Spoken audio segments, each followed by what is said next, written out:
Awesome. Well, let's get started. Thanks for making time, everyone. And thanks for bearing with our technical challenges. I think you saw this morning, I promised you it was not going to be perfect. And so we're delivering that. But really excited to have a couple great panelists to talk us through both the legal side and the human side of what's going on with employment right now. Dig into the perspective of employers. Some of you might be running businesses, trying to figure out how to navigate all that, as well as from the employee side, and possibly, a little bit if you've been laid off or furloughed or looking for work, maybe we can think of some ways to be helpful with that. So if it's cool, I'll do some quick intros, and then I'm going to let the experts do most of the talking. I'll keep an eye on questions that come from the audience and kind of feed those to you. And I'm going to keep an eye on our time. We're going to end right around 10 till the hour, so that we can make room for the next panel in this room, so to speak. So, yeah, let's get into it. So Ann Ruda is employment partner at Jeffer, Mangels, Butler, and Mitchell. Did I do that right? No. Okay. I'm an employment partner at Bartko, Zenkel, Bunzel, and Miller. Okay. Which is a firm in San Francisco. Awesome. Well, thanks for correcting that. Sorry about that. And so your practice, as I understand, is labor and unemployment. So you bring a lot of expertise and I'm sure what's happening right now to the table. Yes, unfortunately, we're quite busy in our practice right now on both sides. So Imagine. And we have Marcos Lozada, Senior Vice President of HR for the U.S. recorded labels at Warner Music Group. So overseeing Atlantic, Warner Records, Elektra. I'm sure there's others on that list. But Marcos works with senior management to develop and implement HR strategies that drive business results. Marcos and I have had a great opportunity to work together, get to know each other a little bit for the last couple of years as I've been consulting at Warner Music. And so thank you both. I'm excited to have you. Excited to be here, and thank you for having me. So let me start with this. There's a quote I heard early into this crisis that a guy said, if you still think you're in the same business you were in a couple months ago, you're in trouble. And so maybe I'll put this out to both of you, talk a little bit about how your jobs have changed in the last couple months. What does your day-to-day look like that's very different? And you mentioned you're incredibly busy. So what kind of things are you guys dealing with? Well, I think when this started, it kind of creeped up on all of us, right? It started, at least for me, with initial advice on, okay, how are we going to keep people safe? What are the policies that we're going to implement? How are we going to do with a workforce that is telework? And what are the rules behind teleworking to keep everybody doing their jobs? How do their jobs look like? Where can they work from? Do we need to reimburse? What do we need to reimburse people for? How many people do we need to have teleworking? Then as time wore on, we of course got the CARES Act and the Families First Coronavirus Act, which had a variety of different leaves for companies under 500. And then how do we interpret that? Because they kind of got ahead of themselves in terms of enacting legislation, but not thinking through the implementation and regulations. So it was that. And then we next moved into the phase of, oh my gosh, this is lasting longer than we thought it would. And companies now have to conserve their financial resources. And how do we do that? And what are the ways in which we do that fairly? Do we do furloughs? Do we do layoffs? Do we do work share? And I'm happy to talk about all of those. But that's kind of what the day-to-day looks like. And right now, I feel like a lot of employers are in the seat of saying, okay, we need to now look at what our workforce is going to look like with this contraction. How many people do we actually need for the amount of revenue that we project we're going to be bringing in. So that's kind of a summary. And Marco, I'll turn it over to you. Yeah, you know, a lot of what Ann is working on eventually ends up on our desk once these policies and return to work efforts are established and communicated. Those communications then have to be translated and trickled out to the businesses. Lots of different challenges on the HR side, on the people side, because this has impacted everyone very differently. It can have immediate impact where it's impacted you or someone that, a spouse or someone you live with, or a family member, or, it's impacted somebody's job that you roommate with or whatever. So there are so many different variables here that have occurred that force the company to really try to make decisions that kind of fit a high percentage of the group that's been impacted, which is everybody at this point. Can we satisfy everybody's need? No, but we're trying to take the advice that legal is giving us, the government is giving us, the states, federal. On top of that, we have partners, whether they, work with the CDC or the World Health Organization, advising us. So there are a lot of different things that we're trying to understand, but then also put controls in place so that we can really move the company forward. Has this taken us by surprise? Yes and no. I think this situation has forced a lot of companies to do what they've been wanting to do for a while. For instance, in the music industry, we have been saying, flex time, we want to start instituting flex time. That is the big thing now with the work population coming into the workforce. And how do we do that, in an environment where we've just been so used to being in front of each other and working together in teams, and, how do we have this remote access stuff going on, and how does it play into the jobs, the roles, the qualifications that you need now? Are there different qualifications? So this has forced, a lot of companies to do just that, understand how the climate has changed their business, understand how it's changed for the short term, the long term. They're discovering new ways to do business or finding new revenue streams. So there are a lot of different things that this has created for companies that everybody's looking for answers, and we're trying to develop the best answers, given that a lot of the factors, the variables that control those factors aren't necessarily predictable. So it is challenging, but I think a good partnership, within the company between the legal forces and the HR forces provides great chemistry to, come out of this at the end of the tunnel, in a good place. And hopefully, whatever business you're a part of has been able to sustain and then pick up from there and begin to grow again. What are the big surprises that you guys have seen? And you mentioned the whole thing kind of caught us all by surprise, for sure. But, I witnessed a lot of anxiety, I think, at the beginning about this idea of remote work, companies, employers not knowing whether that was going to work to have people, working remotely. And then at least, what I've seen anecdotally is a lot of people going, oh, this actually works out pretty well. And we've been pleasantly surprised. And so I'm curious, what are the things that maybe, you guys were not expecting, other than this whole pandemic in the first place, but stuff that's come up in business, either with the leaders and clients you work with or with employees? Marco, do you want to take that first, or? Oh, you can go ahead, Dan. Go ahead. Okay. I think we still have all of the things that we've traditionally had in our toolbox. I think that the velocity of issues and how they come up on a daily basis, I think is one thing that has been a challenge for my clients.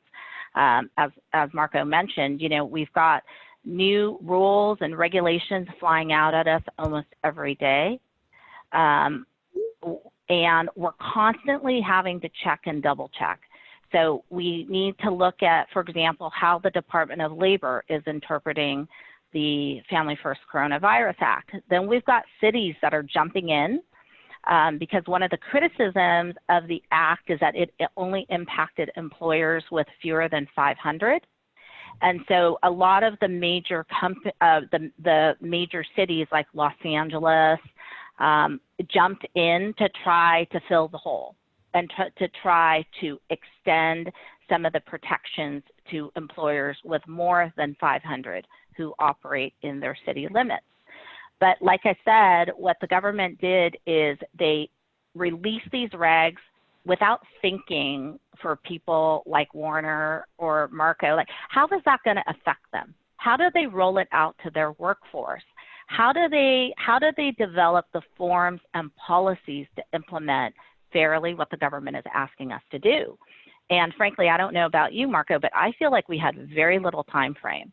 Like it was literally, I'll give you an example with the Family First Coronavirus Act. It released mid-March. We knew that it was going to be implemented within 15 days. There were no regs released. They actually didn't start releasing regs or guidance until the weekend before. So we were all sitting around with kind of some suppositions of draft policies. And then boom, they said it was going to be enacted April 2nd.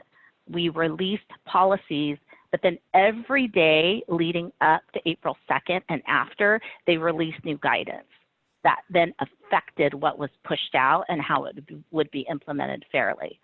So that has been a big surprise and challenge of how government has been well-meaning, but frankly unprepared. And I don't know if you agree with that, Marco.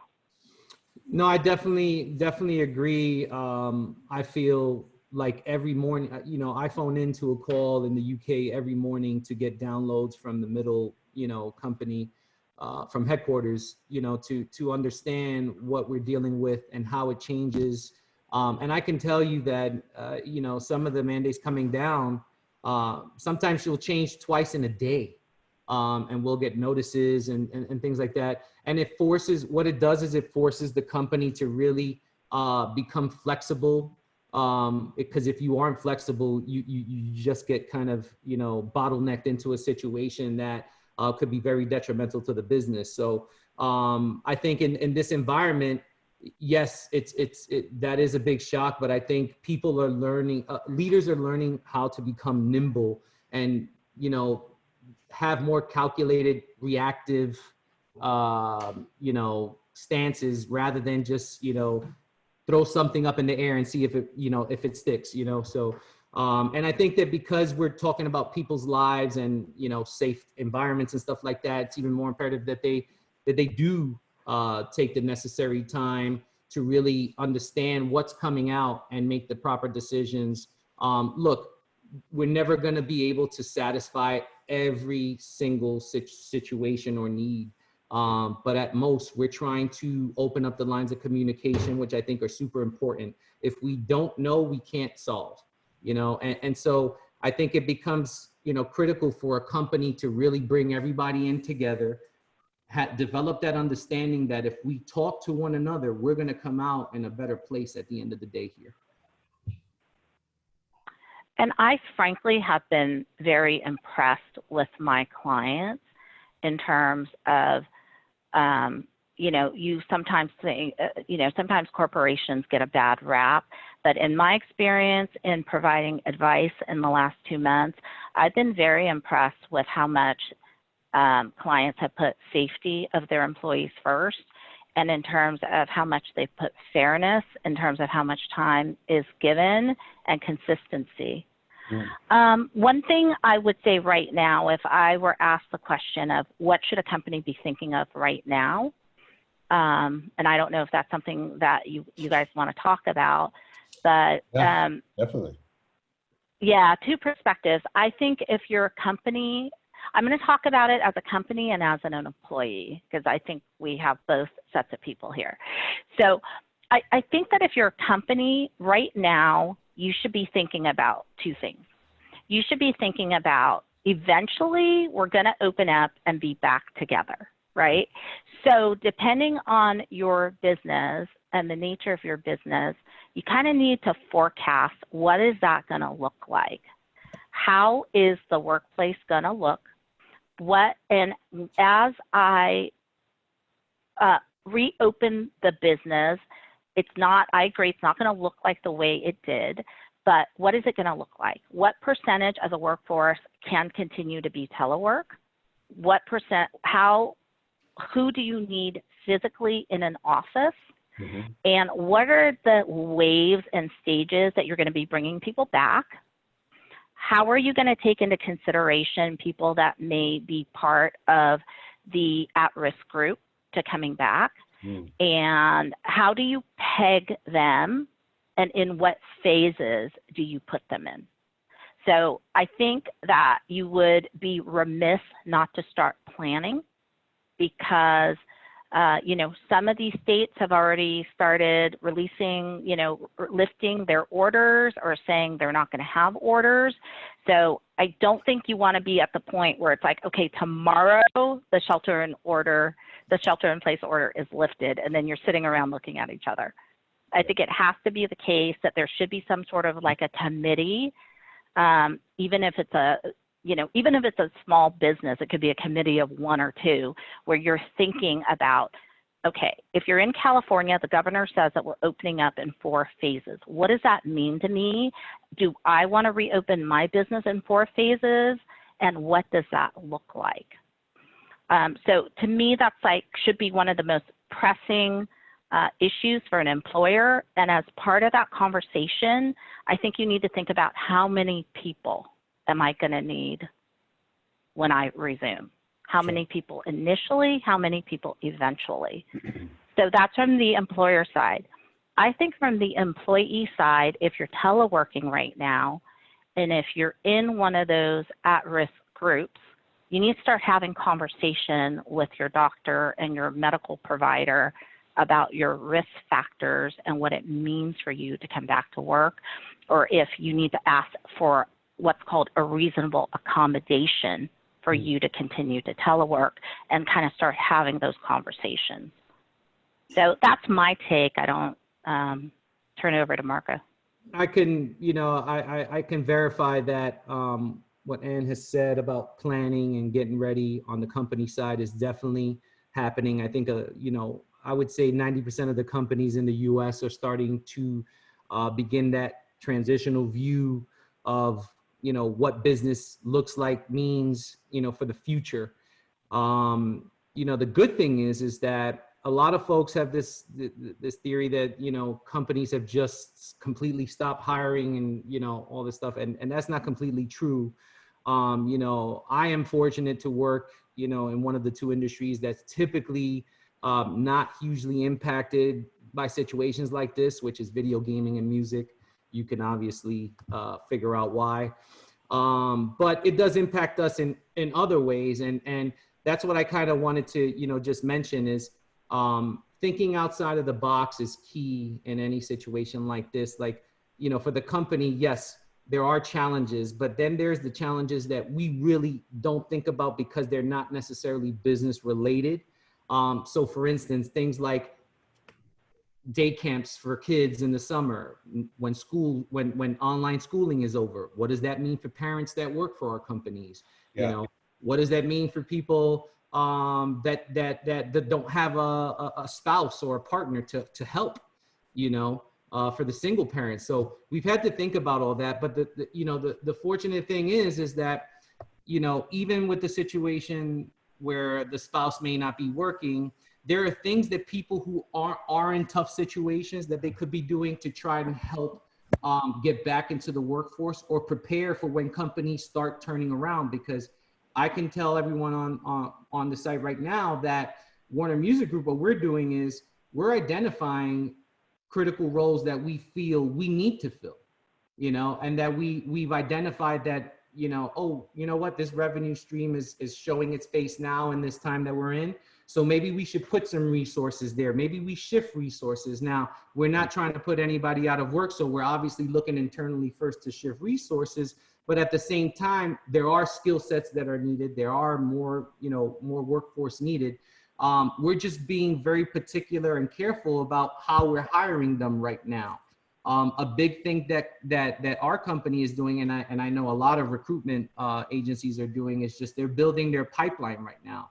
So it's imperative that you keep going out there, keep filling out the forms online, keep having the virtual phone calls, and making sure that you are marketing yourself as best as possible during this time, because we're thriving right now in the sense that, we feel we have all these great candidates to pick from. So how you stand out is going to be critical and important. Make sure that you're making those connections. Make sure that you're staying tuned into what's going on with companies. It's a great time for, an individual that may not be working right now to just upskill their what they know. Good time to learn a new skill or develop new talents. It'll just make you more appealing to the employer. So there are things that you could be doing, even though it's maybe a tougher time to find a job. There are things that you could be doing that can help you line things up for when things start, transitioning back to normal, or should I say the new normal that's yet to come. Yeah, so I'd love to dig into that a little bit. I did a quick poll just a minute ago, and looks about a third of our room was people that are looking for work. They're either unemployed or maybe it looks sketchy where they are right now, and so they're starting to look. And as you said, it's there may not be jobs available today, but that work never stops, right? So I'd love to dig into a little bit of what should or could people be doing to break through as it gets more competitive. Yeah, I mean, and I'll start off here, and then you can. Yeah, no, that's really a you question.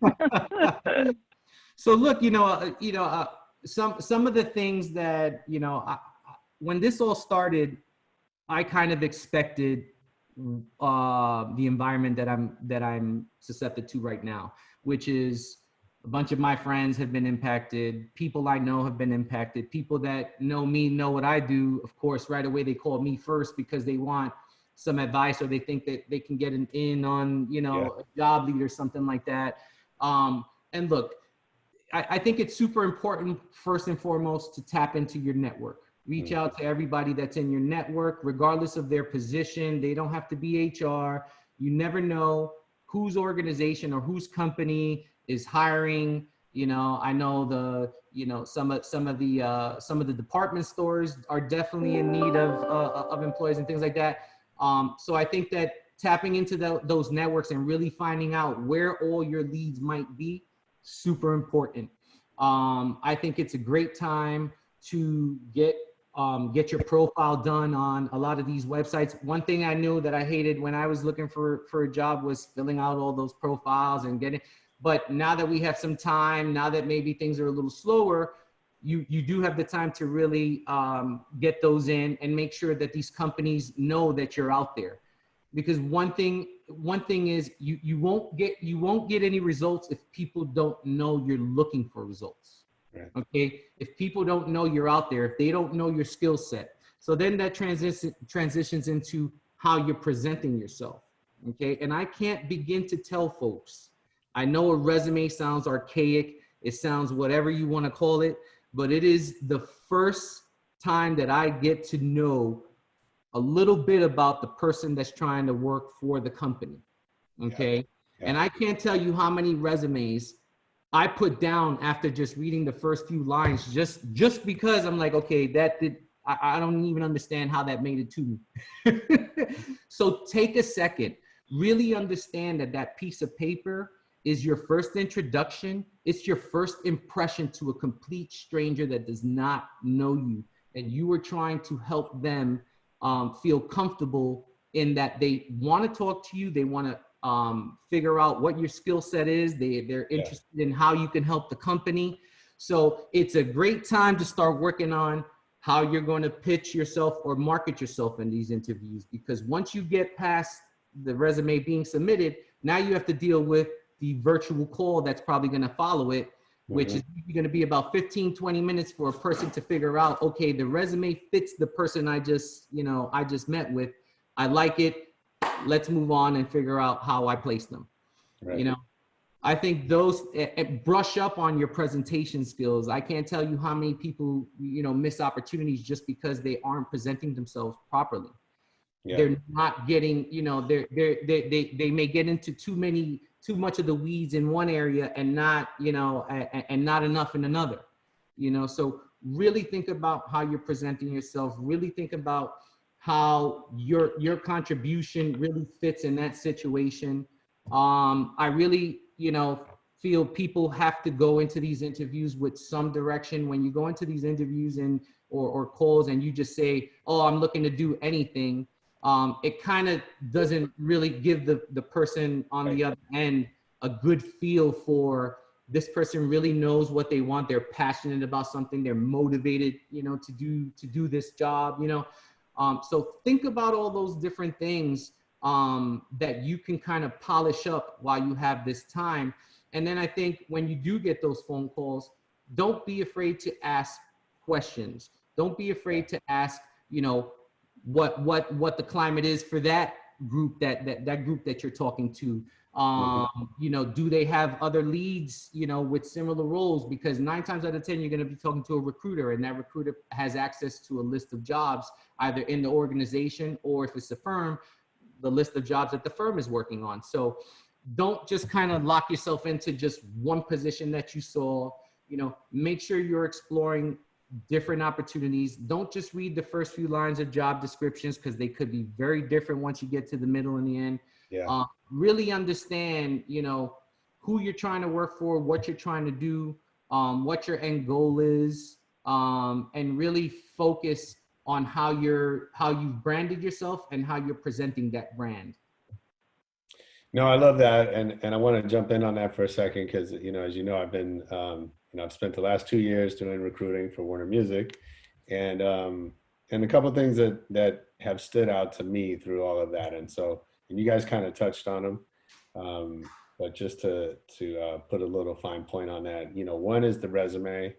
And I'll do this for anybody that's watching. If you want me to look at your resume and give you feedback, hit me up on the Facebook group, and I'll happily take a look and give you a resume critique, no problem. But what I'm gonna tell you about your resume, besides being clean and no typos and no craziness, as Marco said, but is really, we don't want to know what you did. We want to know what you've accomplished, right? Because if a company is hiring, they're looking to get results, right? They don't want an extra person on the payroll. They want certain results, and they need somebody to demonstrate how they're able to create those kind of results. So anyway, happy to talk more about that if you want to send me some stuff. Second is, as you mentioned, your presentation skills.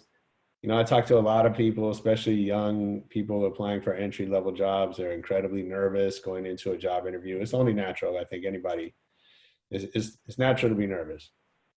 My advice for that is, don't go into it trying to get a job. You have no control over whether you're going to get that job or not. You don't know who else is applying. You don't know what's going on with the company. So look at it this way. You're going to spend 20 minutes on the phone, on a video chat with somebody. Go into it with curiosity. Try to learn something about yourself, about the other person, about the company. Focus strictly on that, and that'll get rid of a lot of the nervousness. You might still be a little bit nervous, but, and then the last thing you said, Marcos, I love that. The worst thing somebody can say in a job interview is, just hire me. I'll do anything. I'm here to do whatever you need. I just want to be in here.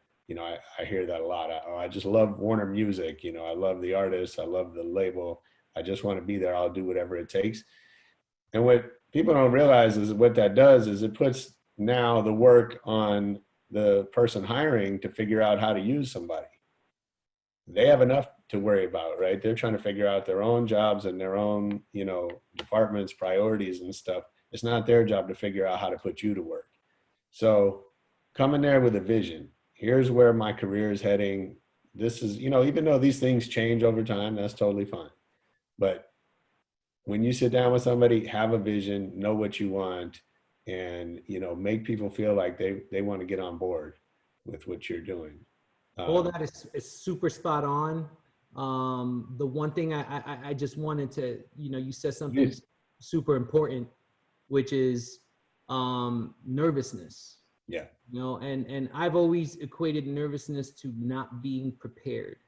And I know I mentioned in my little talk, you know, just, you know, understanding how you're going to present your brand.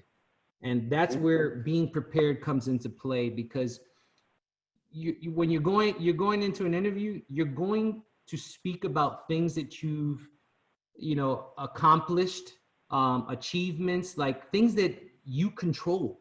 Yeah. So how, if you prepare, you'll know how to, you know, to have this discussion. And the other thing that I typically find is a lot of folks think that an interview is just a simple Q&A.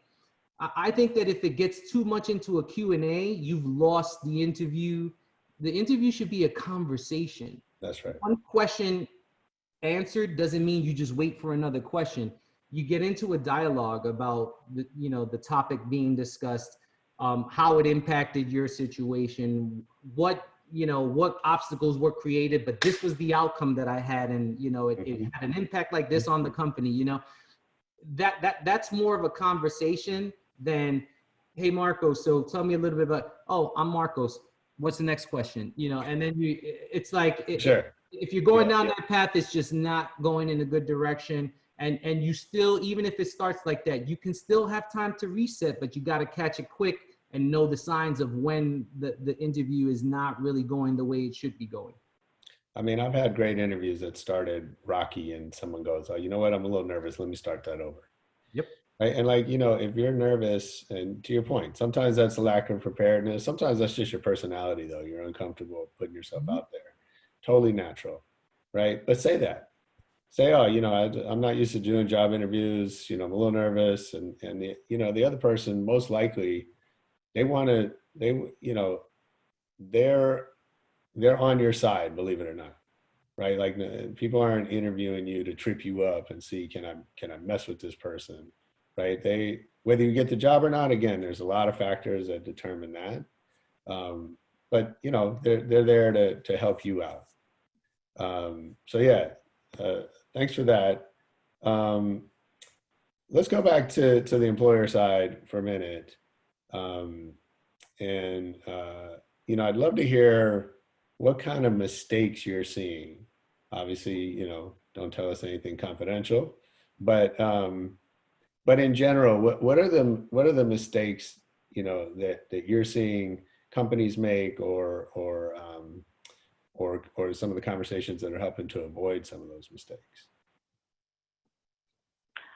I think the mistakes that I'm seeing are a lack of decisiveness in terms of, because here's how it goes. If you need to conserve resources, sometimes it's worse to do a salary reduction, then a furlough, then a layoff. Yeah. At some point, you're putting the workforce through a lot of trauma in terms of people wondering if they're next. And sometimes you need to really sit down, and Marcos can speak to this, and say, okay, you know, I've got a company of 50 people or 5 or 50,000 people, whatever it is, and I need to do the following. Here are my options. And sometimes if you do things, it's understandable if you have to make a second move months from now, but just realize that sometimes the tough decisions need to be made at the front end so that you can move on without further having the workforce wonder, am I next? Am I next? Yeah. That's one of the, I think that is kind of one of the biggest mistakes that I try to talk clients out of.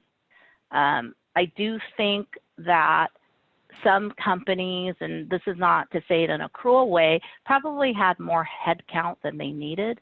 Sure. And this is also a time to think about right sizing or downsizing the workforce if you're going to be transparent about it.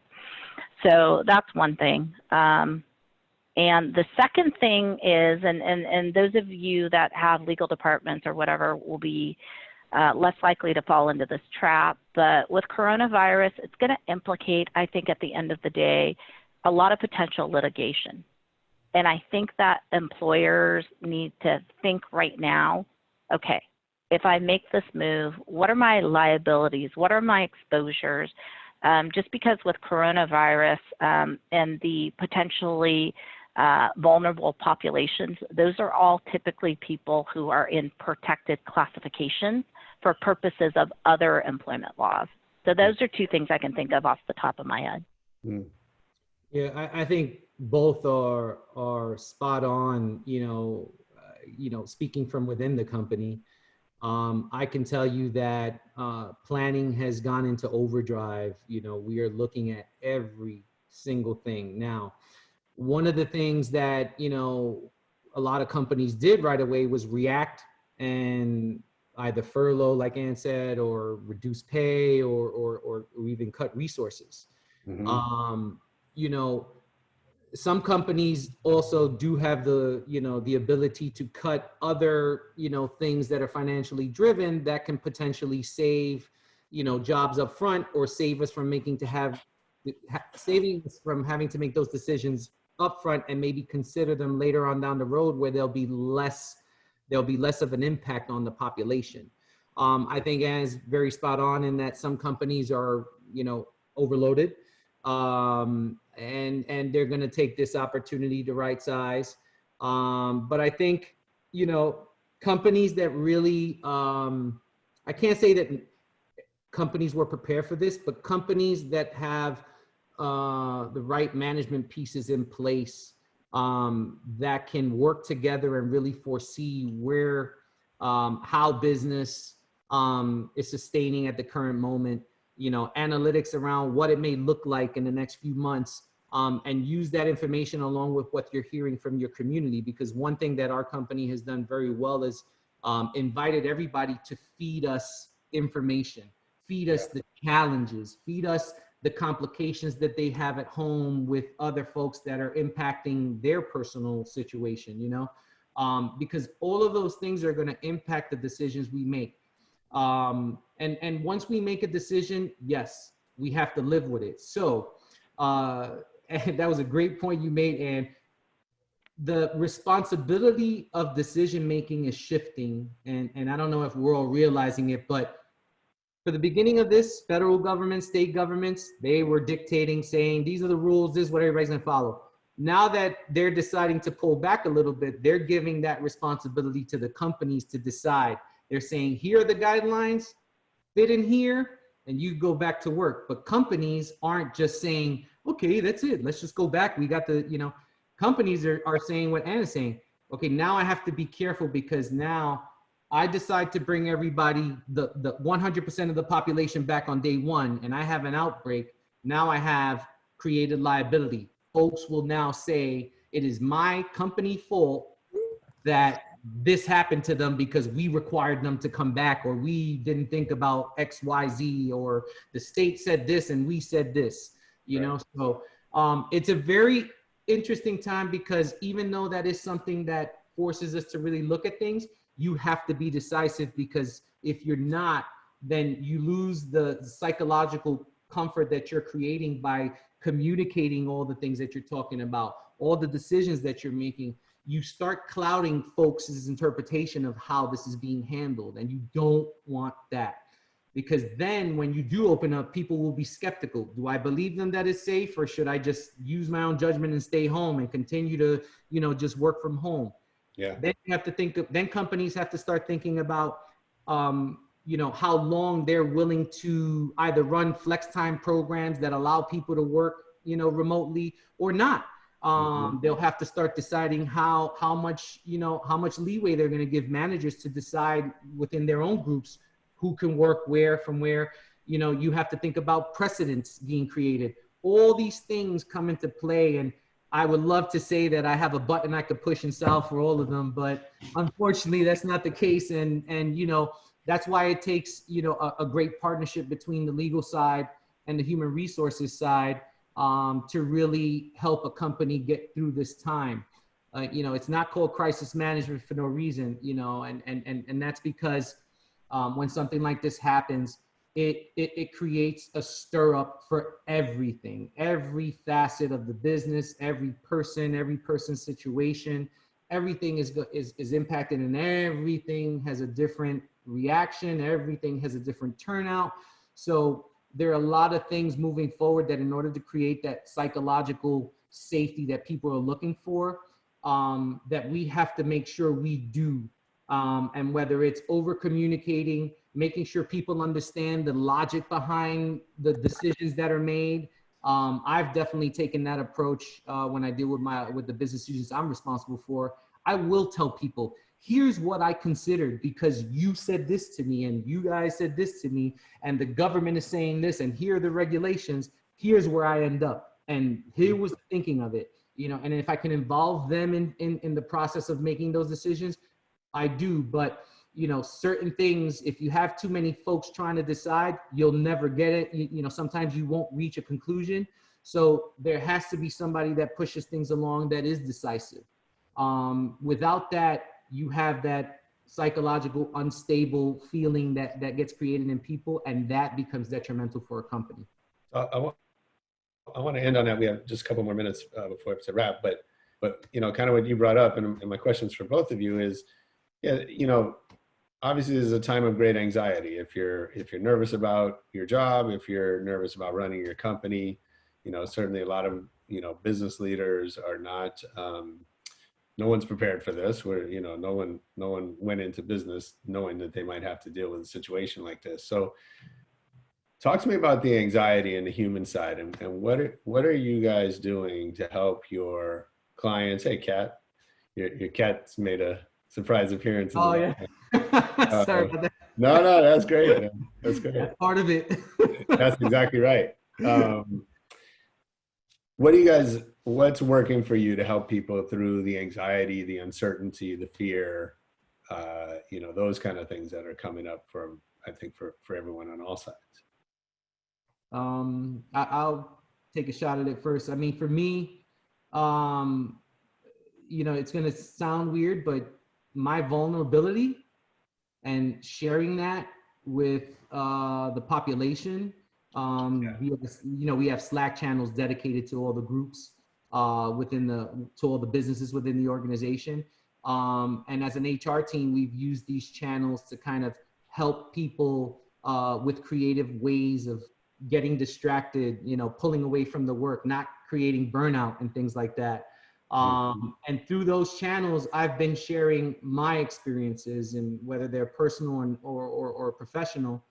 And I can't tell you how many people have come back to me or sent me notes saying, you know, you really helped me with that. You know, I really didn't think that somebody else was having that same feeling. You know, like I remember 4 weeks ago, I woke up and I was just like, I was over this. I was like, I'm ready to move on. And I had to talk to my team at work. You know, I pulled my whole team together. I called them in the morning and I told them, I said, look, I'm having a rough one. If I'm a little short today, I'm sorry. I may just disconnect because this is really getting to me. And throughout the day, they just all kept talking to me. They all kept, how are you doing? And they lifted me up by noon. And by 1 o'clock, I was at full force again. Nice. Gosh knows my energy. I was just, you know, just really going, and I felt so much better. So, you know, one of the things that I've been promoting is that, you know, this is a people thing. This isn't a company thing. So we have to be there for each other, regardless. Your neighbor, you never know what your neighbor's situation is. They could be alone for the last 2 months and you haven't said a word to them. You know, it doesn't matter who it is. You know, we have to work with each other. We have to help each other get through this, because this is a people situation. This isn't just, you know, secluded to one area or one state. Yeah. I mean, that's my experience. Anne, I don't know if you have anything there. No, I think you're on the front lines of that. I mean, typically when I'm providing advice these days, I'm also wearing like a you know, unlicensed psychiatrist MFT hat as I'm advising some of my clients. I mean, it has been heartbreaking for some of my restaurant clients and restaurant groups to close, to just literally close businesses that were healthy.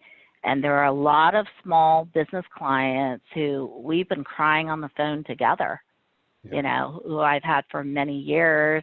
And I've just been like, they're like, I can't even afford you right now. And I'm like, well, don't worry about it. We'll do what we need to. We're in it together, you know? So that goes to your human component. We just all have to be compassionate with each other, with ourselves, and with our employees. And as I'm counseling my clients, I'm trying to guide them to a place of doing the right thing for the business, but also with the most amount of compassion. Yeah. So, I mean, I think moving forward, that's all we can do. Well, that's a great note to end us on. You know, that is my hope, is that this pandemic is a great global exercise in compassion and empathy, and that we're able to emerge stronger together. Really appreciate all the thoughts, the wisdom from both of you, and all the great comments we got. If you guys are watching, definitely stick with us the rest of the day. We have some other great talks coming up, and please send notes, comments, questions. We have a Facebook group, an Instagram. You can go to the website and send us an email, but we'd love to keep the conversation going. So thank you so much. No problem. All right. Take Bye. care. Guys. Bye. Be safe. Bye. Be safe.